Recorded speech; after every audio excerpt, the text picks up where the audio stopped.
Welcome to the Strategy Skills Podcast. I'm your host, Chris Safarova, and today's episode is brought to you by strategytraining.com, and we have a gift for you. It's a book called 9 Leaders in Action, a book I co-written with some of our amazing clients, and you can get it at firmsconsulting.com/gift.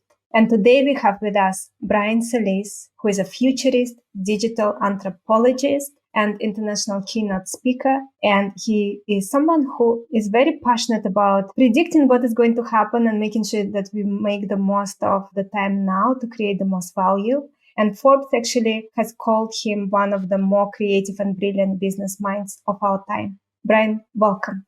Thank you, Chris. And thank you for that lovely introduction. And hello, everyone.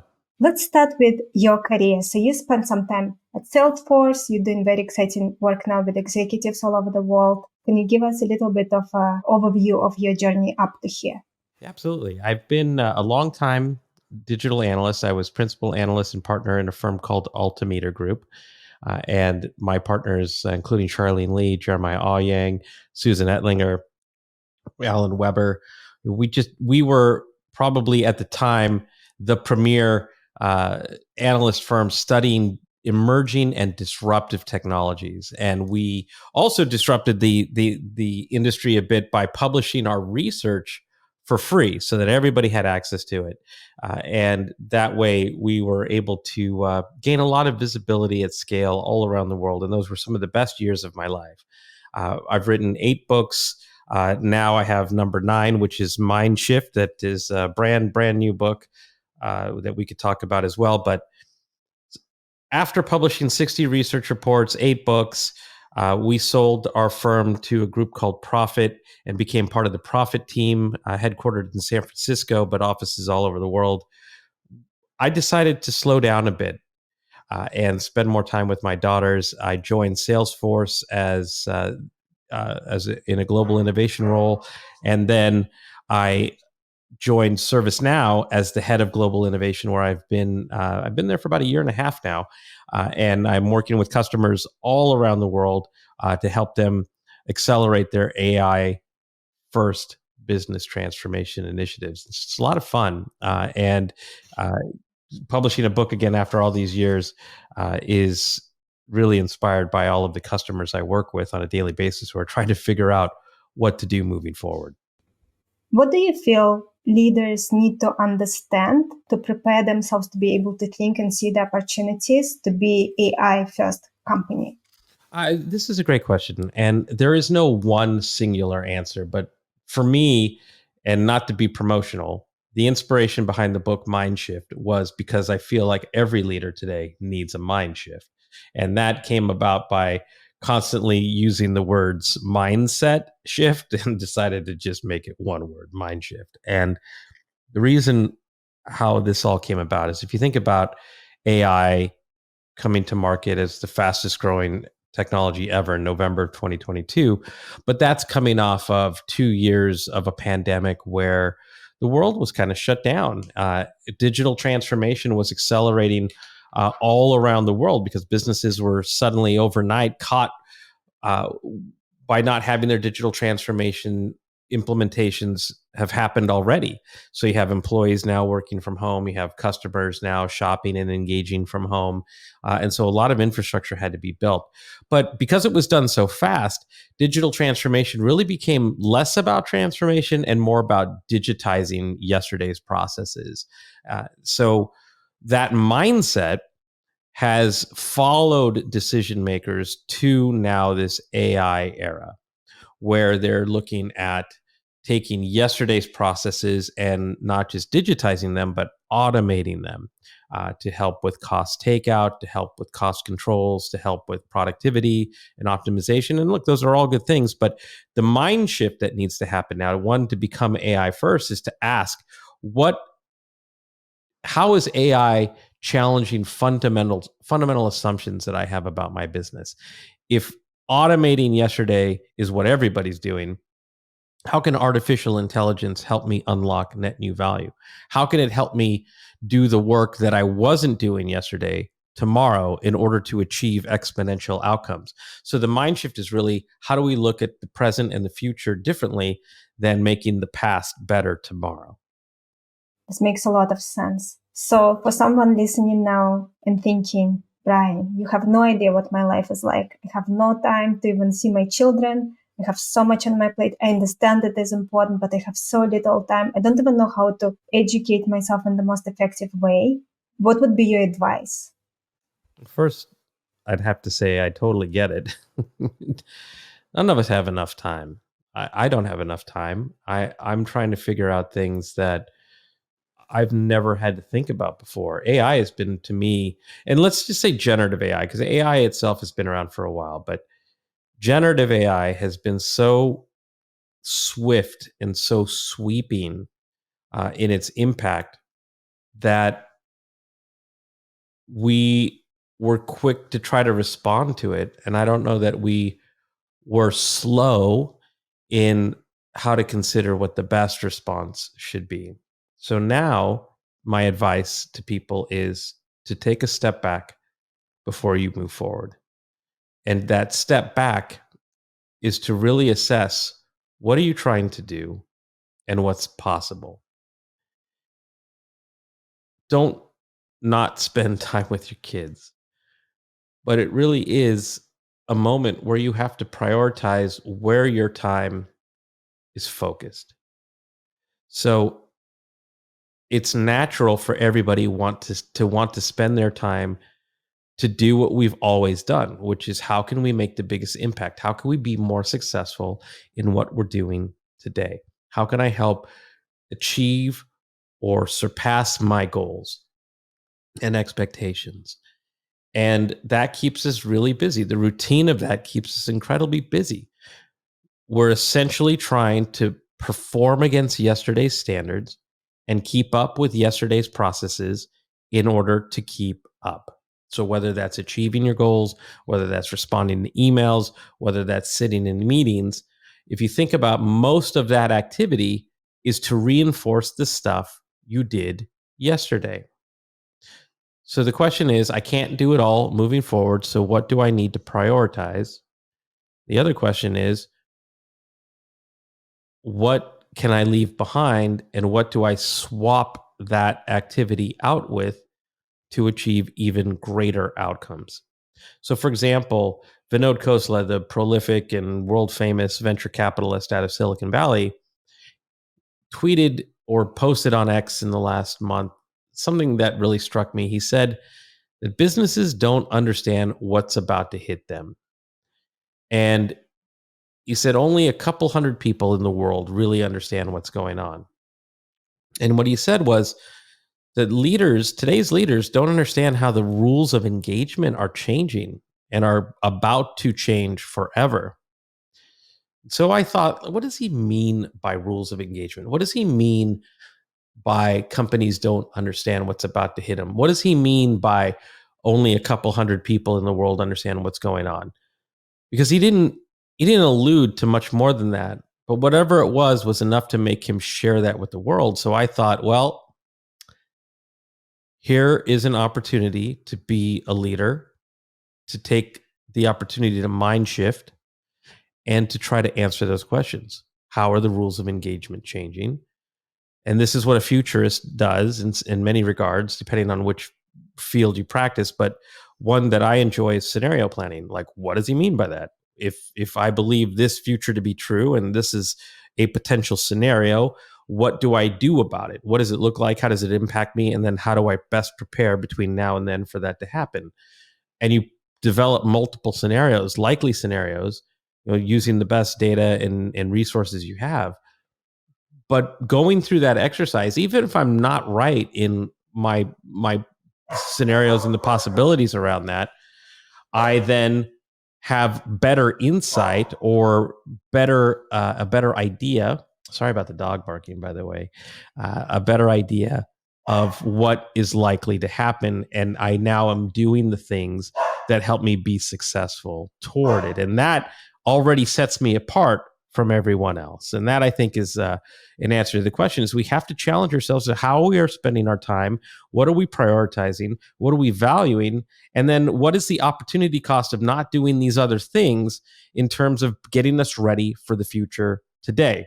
Because I guarantee you that the companies that succeed in the future, the leaders who succeed in the future, not just in AI, but in general, are those who understand how to leverage potential disruptions towards their advantage, assuming that everyone else is going to look at these disruptions and just try to fold it back into business as usual.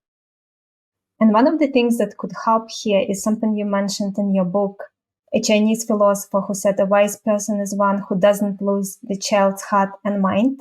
So having this sense of wonder, having that curiosity, and that gives you more energy. And then it's not an obligation. Oh, I have to learn about this. It's this sense of wonder. I have to learn about this. This is so interesting. And think about what we can create if we understand what is happening. So in your book, you have a chapter titled Executives Don't Know What They Don't Know. So what executives should know? Well, first of all, thank you for looking at the book. Really quickly to talk about something you said in terms of wonder. We don't spend enough time with curiosity. We don't spend enough time trying to address the unknown, because we spend all of our time trying to maximize efficiencies and outcomes for what we do know. So, for example, I don't know if you can see this, but this is an example of a wonder wall in the book, where I put around any type of thing I want to think about all the different questions I have about it, and then try to prioritize those questions, and then try to find answers to them, so that my wonder wall becomes sort of this activation wall. It's a wall of enlightenment. I probably should have put that in the book. That it helps transform wondering and curiosity into more tangible opportunities to do something about it. And I always say that if you're waiting for someone to tell you what to do, you're on the wrong side of innovation. And this is why we need new leaders. This book is written not just for today's leaders, but for those of us who want to help today's leaders, or for those of us who become tomorrow's leaders. But for, in the very least, that we all start challenging conventions and the status quo, and assuming that we can't just keep experiencing disruption after disruption after disruption and try to go back to normal. It's if we were ever given a sign to do something new, to go invent and to go create, to go wonder and imagine new possibilities towards better new futures, it's now. So when I say that executives don't know what they don't know, let me back up and kind of explain the philosophy of what that means. We say, if you think about like today's comfort zones, if you think about today's leaders, they operate in a center of reference where they know what they know and they know what they don't know. And that creates sort of this circumference, this circle, this comfort zone of how they execute their experience, their success, their failure. They all contribute to this moment, and these moments that define their thinking, that define their standards, that design their measures, that dictate their leadership style and their leadership routines. But the outer circle is executives don't know what they don't know. And that is uncertainty, that is ambiguity. And most executives don't wonder, they're not curious about this outer realm. They're just focused on these inner circles. Yet in this outer circle, this is where opportunity lies. This is where innovation lives. This is where wonder thrives, where curiosity connects the dots, where creating a wonder wall helps make the uncertain clearer, bringing clarity into the unknown. So the entire book, the entire second half of the book is really about putting structure around this outer circle, so that even though you don't know what you don't know, you use that as a competitive advantage. You use that as a skill. You use that as a means to identify opportunities for value creation. So if I can take one more step back to make it even more tangible, if you think about every major revolution we've ever had, think about the last 20 years, like 1999 2000 with internet, web 1.0. If you think about web 2.0 and social media, you think about 2007 with the mobile smartphone revolution. You think about 2022 with ChatGPT. If you think about every disruption in between that, like Uber and Lyft and DoorDash and Uber Eats and iTunes and then Spotify and Roblox. Sorry, my kids play that. You think I would know that by heart? You think about all of these things. You think about Bitcoin. They've all introduced opportunities to operate in this realm of the unknown and realm of uncertainty. And certainly startups have figured that out. Certain founders have figured that out. Venture capitalists have figured that out. But businesses, for the most part, have dabbled in here, but boxed it in those two realms. I know what I know, and I know what I don't know. But once you start to unlock the world of, I don't know what I don't know, but I'm going to do something about it. Every one of those disruptions could have been a new value creator for an organization or a new value creator for all of the startups that we saw come out of that. And that's what this is about. It's about giving yourself permission to explore the unknown, to find some sense of clarity, and then to bring people with you who were afraid of exploring that outer realm and who just wanted to keep things the way that they have, try to make them better every single day. And if you don't explore that outer realm, you get what I call iteration, which is doing what we did yesterday better today.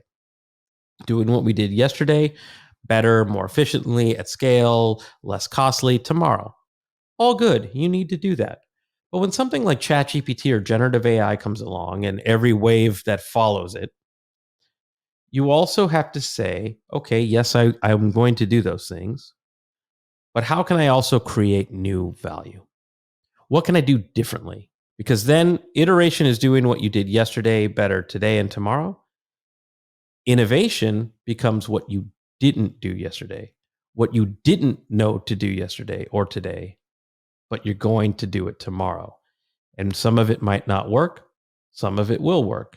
And what you do is you create a value cycle that is linear and exponential at the same time. And that's a long answer to your question, but that's why this moment is so powerful. It is. And in your book, you talk about something you call change agents. So in a way, it requires someone to become a change agent, to be the person who is willing to do things differently and not focus on iteration, but focus on innovation, the way you explain it. So what are some of the things that you want to mention about change agents? And how can someone become one if they feel within themselves they want to step up? Change is scary for anyone. And for anyone who's willing to put their neck out to try to do things differently, the risk is losing your job, losing stature.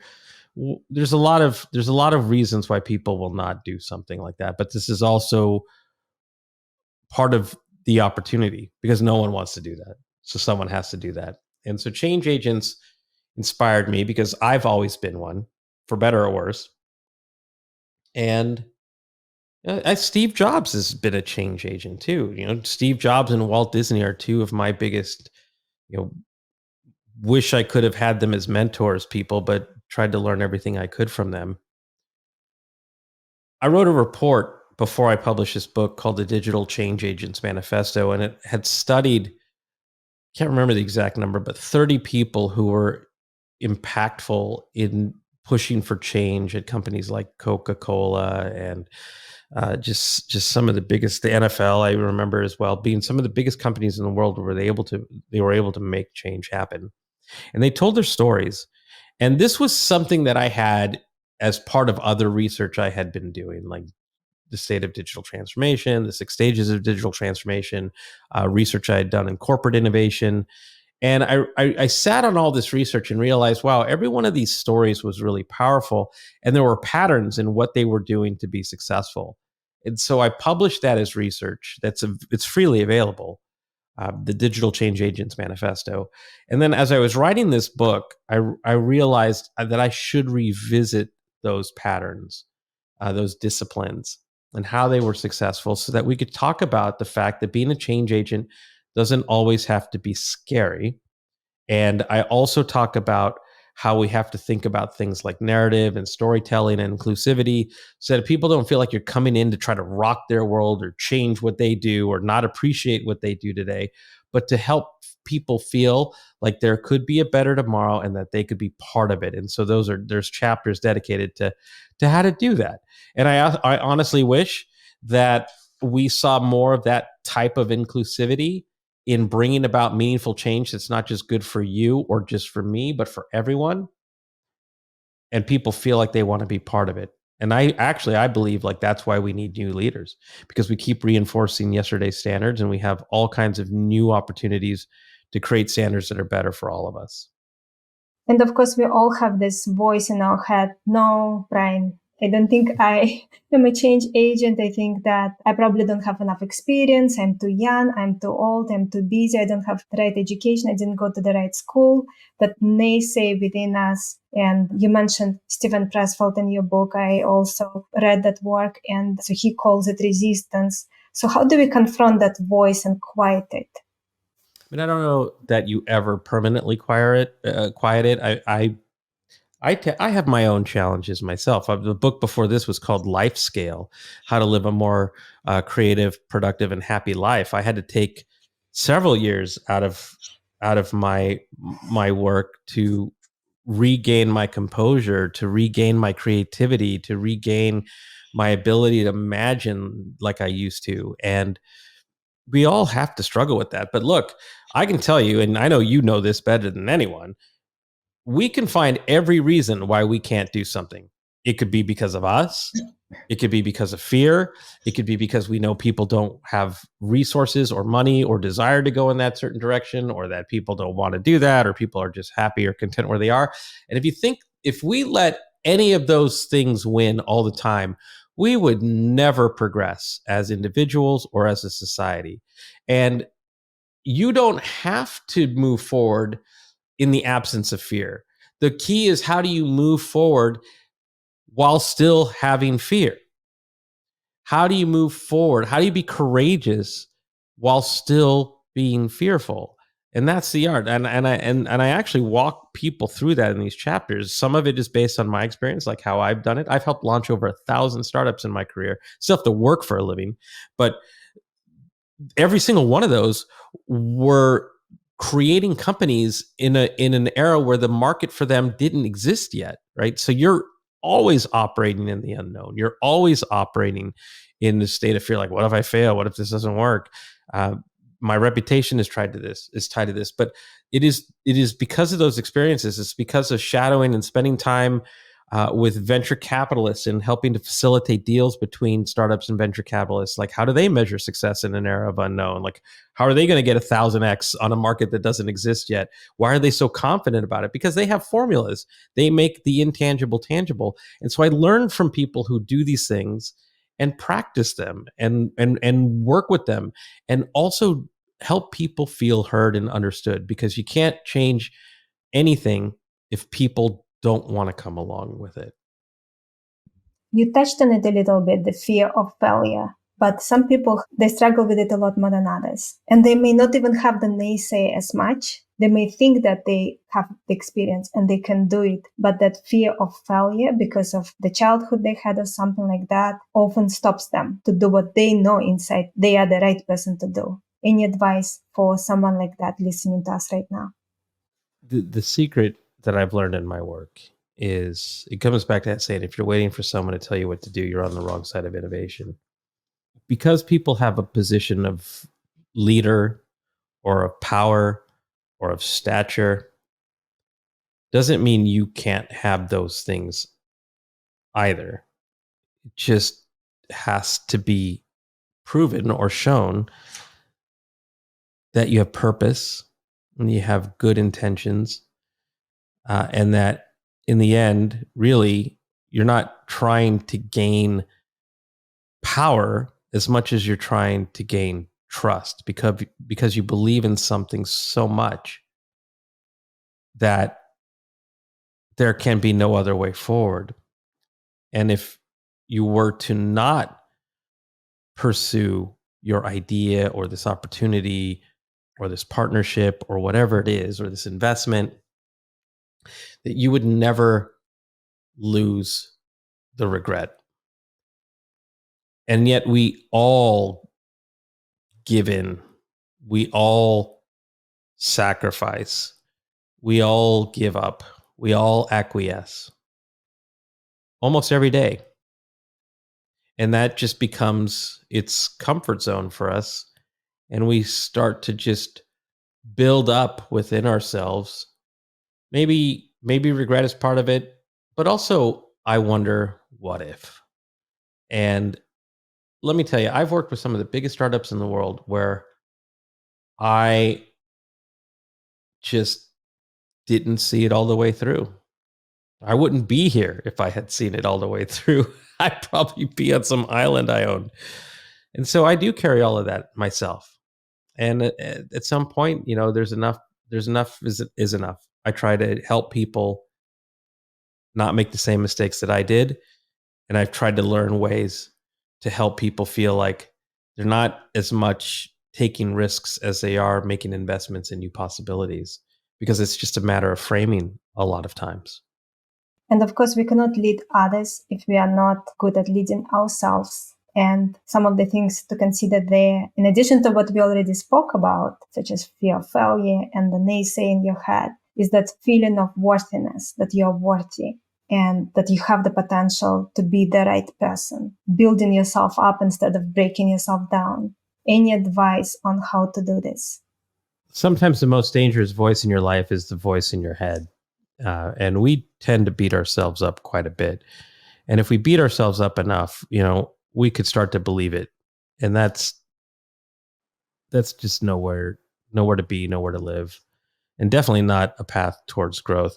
I read a book as I was writing my book, and I never do that. Once I decide I'm writing a book, I commit to it and don't take on the additional tasks of reading other books. But I did this time, and it was The Act of Creativity by Rick Rubin. And a lot of that is about him helping you as the reader build the confidence and trust in yourself that your ideas matter, that your thoughts matter, that your creativity matters, and that the world needs more creativity. And when I build off of that in my last book, Life Scale, creativity becomes a skill that teaches you to show up differently. You might not even see it subconsciously. You just have more ideas. You're more confident. You show up in meetings differently. You're talking differently. It becomes a little bit more contagious. You're exercising that creativity in all the things that you do. Maybe you're picking up new hobbies. Like for me, I ended up picking up cooking, and lately I've been focused on like hardcore Italian cooking, and just allowing your individual expression to come through those. It might, your first meal might not be the best, but your second, your third, your fourth, I mean, you just get better with it and you're having fun and it becomes an exercise. But what your brain is learning is it's rewiring itself to be able to do those things. And therefore, once it's wired that way, when someone says, we've got this problem, what are we going to do about it? You're firing differently than you would have, say, a month or 2 months or 3 months before that. So I think embracing creativity, like I put in this book, embracing curiosity, wondering, perspective. I tell the story about the frog in the well. Uh, Allowing yourself to see and feel the things that you didn't do before becomes a building block of which then the next thing you know, little by little, you're up here and you were here. And that's powerful. And there's one day you look back and say, wow, look how far I've come. Very true. And there's momentum that is building up over time. And also sometimes you feel nothing is happening. And then boom, the end of chapter, the new chapter began. You cannot even return to whatever was before it. And you are ready, you broke to the next level. So talk to us about the power of the beginner's mind, another important topic for us to cover. There's a saying that in the expert's mind, there are very few options. In the beginner's mind, anything is possible. And this is the hardest. This is the hardest mindset to get, because you have to pretty much accept that you've been coming to every decision as the expert. And look, there's nothing wrong with this, how you've gotten this far. But in order to think differently, in order to see new possibilities, in order to think about iteration and innovation, a beginner's mind is the heart of a mind shift, which is recognizing that it's your experiences, as we talked about earlier, that got you to where you are today, but it's also your experiences that contribute to your expert's mind. So in order to recognize that, there are steps that we talk about in the book, like self-awareness and the importance of self-awareness. Most of us would like to think that we're self-aware, but our own biases, our own cognitive biases get in the way. They sort of prevent us from seeing the mistakes we make, or protecting us from not having to see things differently, because we know what's going to happen if we make this decision, we'll get these outcomes. So self-awareness becomes a gift that we give ourselves, and I teach in the book how to give yourself the gift of self-awareness. So I'll give you an example of why that's important and how it contributes to a beginner's mind. I was at an innovation event in Italy recently, and it was full of CEOs and consultants and some of the smartest people in the world. And everyone was discussing a new future forward in an era of AI. And no offense to everybody, there was some super smart people in that room, but I heard a lot of ideas and scenarios that were really rooted in yesterday's philosophy. Like, how are we going to do this to take 10% cost out? How are we going to do this to improve these things at scale?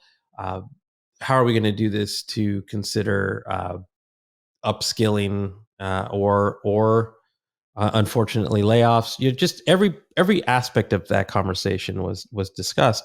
And so I said, when it was my time to speak, I said, the one thing that I don't feel in this room is humility. And I don't feel humility in this room because I don't feel like we are all practicing some highly understood mode of self-awareness. So therefore, every single idea that I've heard has been built off of the expert's mind.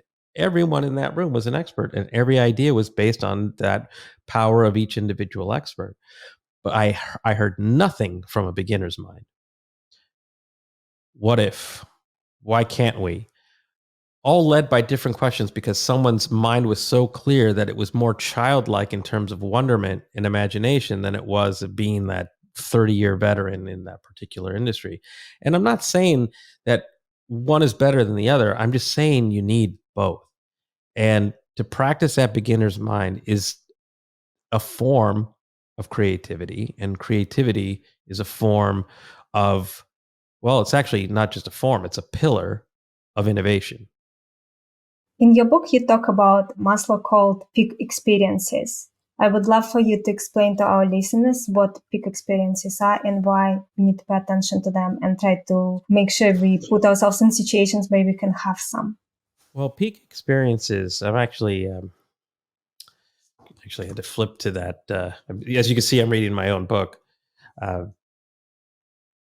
Peak experiences are when, I'll just read this passage here, are when people transcend their own personal concerns and see from a higher perspective. Maslow described peak experiences as rare, exciting, oceanic, deeply moving, exhilarating, elevating experiences that generate an advanced form of perceiving reality, and are even, the way he described it, are even mystic and magical in their effect upon the person experiencing this. And so how I interpreted that was, giving yourself a beginner's mind is giving yourself the space to be awestruck, to be moved, to be inspired in a way that you might have resisted against because you had excuses, or you didn't believe in something, or that your experiences told you otherwise, or that your gut is telling you this. So you can never see the wonderment if you're operating from that expert's mind. But the other thing that I learned as I was going through this is that peak experiences were the thing that we don't usually associate with Maslow. We usually see the top of the pyramid, which he never actually communicated his ideas in terms of a pyramid. But at the top of the pyramid, as it was visualized of people studying his work, that was self-actualization, you becoming. But in his work that would subsequently be studied later, transcendence was the peak experience. It was when you allowed your mind to see these new things, to feel these new things, to therefore experiment with these new things, that you would become transcendent. And he would write it this way: it transcends your own identity. It causes a shift in perception. It triggers curiosity. It creates new openings or expands one's minds. It ignites imagination and helps people see things in new ways. It inspires one to become part of something larger than themselves. It sparks a desire to connect with others. And it's linked to a willingness to take more risks and find different levels of comfort in uncertainty.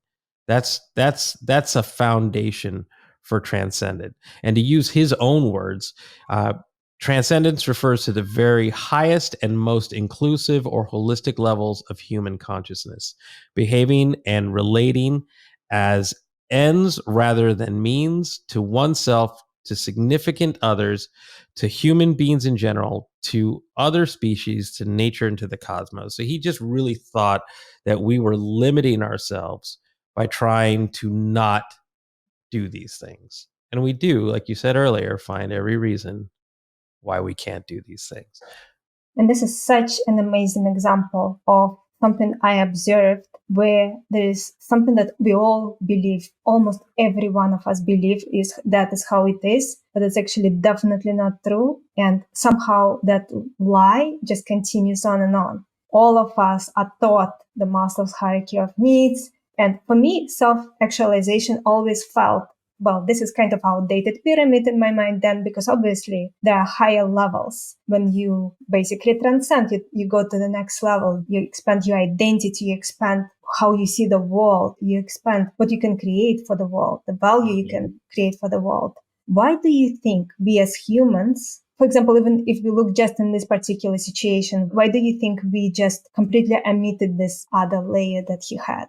Oh, for the most part, it was like his life's work, and I just don't think that a lot of people, or if they did, it wasn't as popular, read his work as he was starting to near the end of his life, because as he got older, he started to write more and more about transcendence being above self-actualization. And I spent a lot of time as I was writing this book recognizing that in his later life, what he was writing and thinking about resonated with me as I was trying to put together a framework around a mind shift.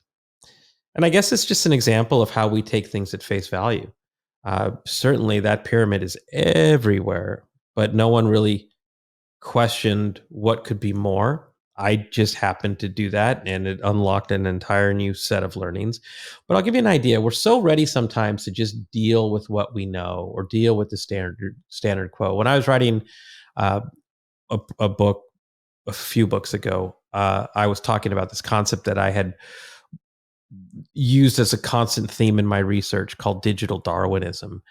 And one of the quotes, I don't know it verbatim right now, but it was something like this: the strongest of the species um, isn't what just evolves; it's those who adapt.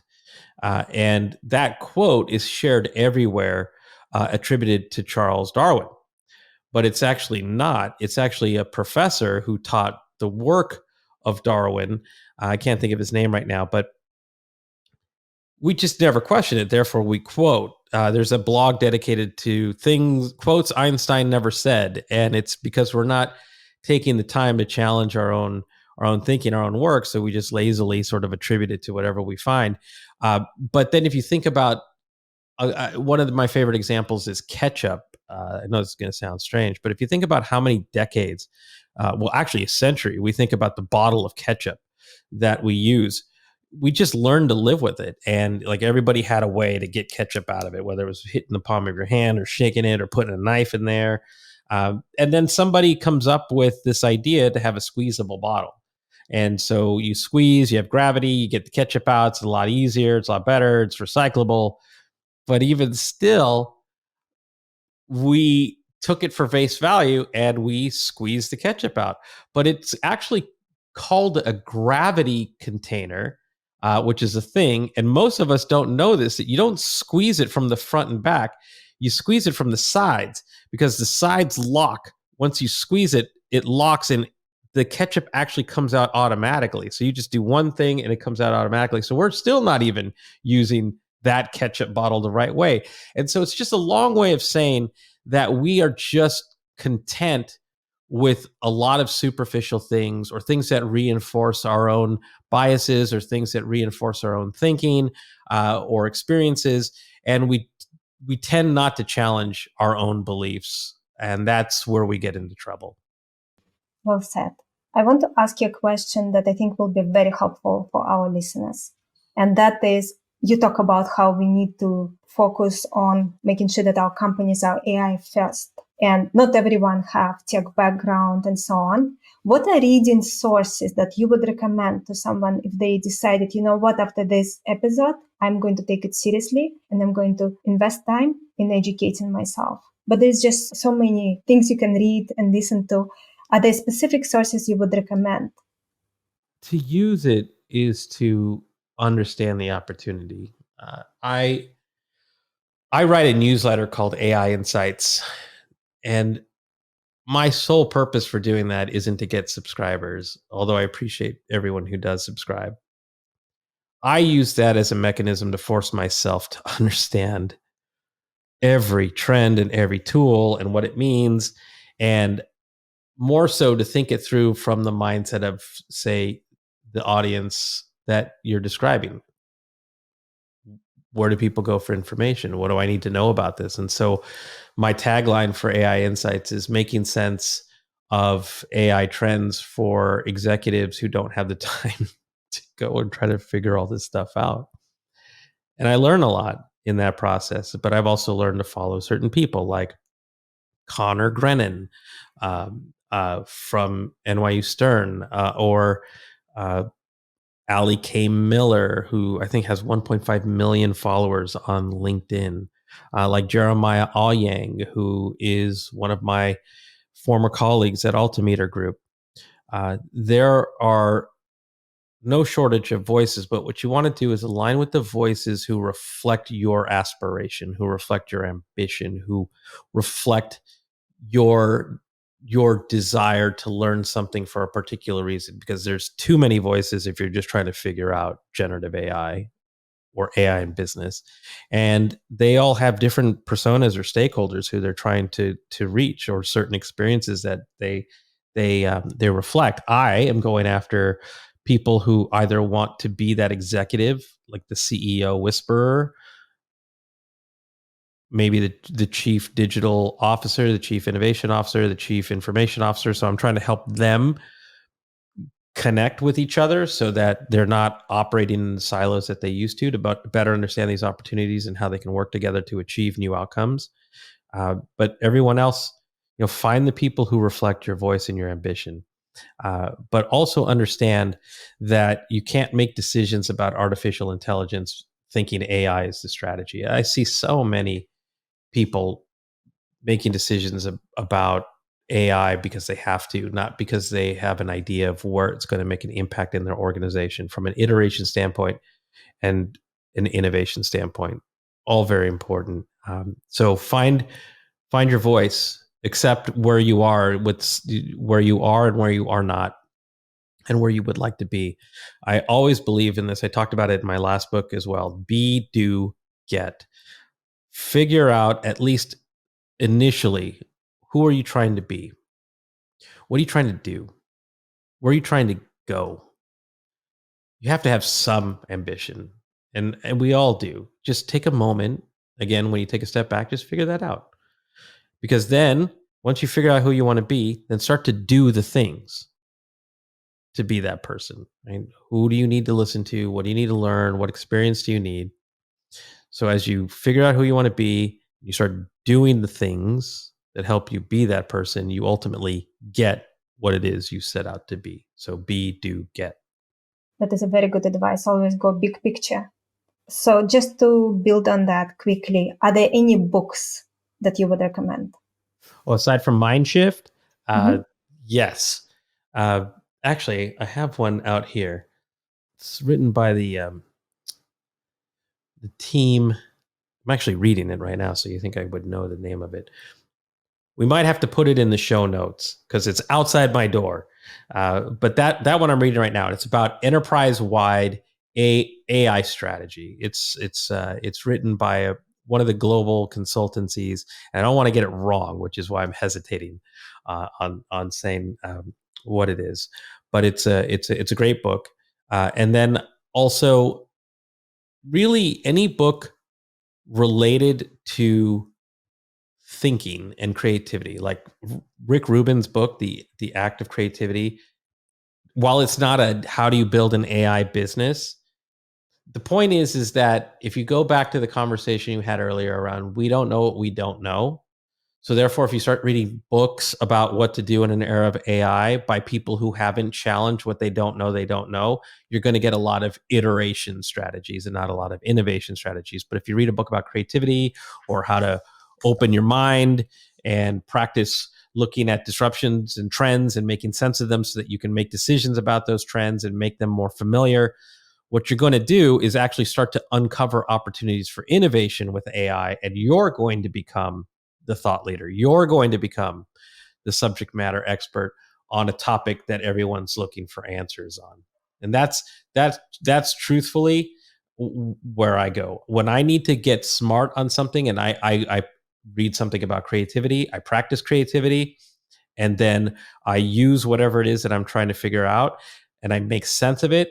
And suddenly now I have a voice, I have a perspective on something that is different from everyone else. And last but not least, one of my secrets has always been, in the absence of having the answers, become the person asking the questions, because everyone wants to be the expert, and not everyone's willing to do the homework or the transformation work to understand what's meaningful here. So I have found some of my best work has been done by shutting off all the other voices and trying to figure things out. And it's actually, to be honest, a very beautiful experience. Brian, thank you so much. Where can our listeners learn more about you, your work, get your book, anything you want to share? Well, my website is for the book, Mindshift.ing. So mind shifting. It's a very cute URL. BrianSolis.com. And then it's on Amazon. It's bookstores everywhere.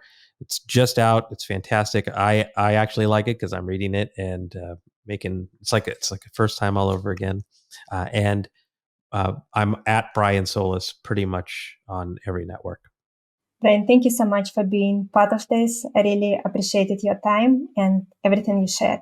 Oh, Chris, thank you. This has been a really wonderful conversation. I hope it helps. I hope it helps everyone who's listening. If you have questions, you can catch me online, and I would appreciate not only if you read the book, but share your feedback with me. I want us to build a community of change agents. I want us to build a community of people who believe in a better future, and together we're going to work together to make that happen.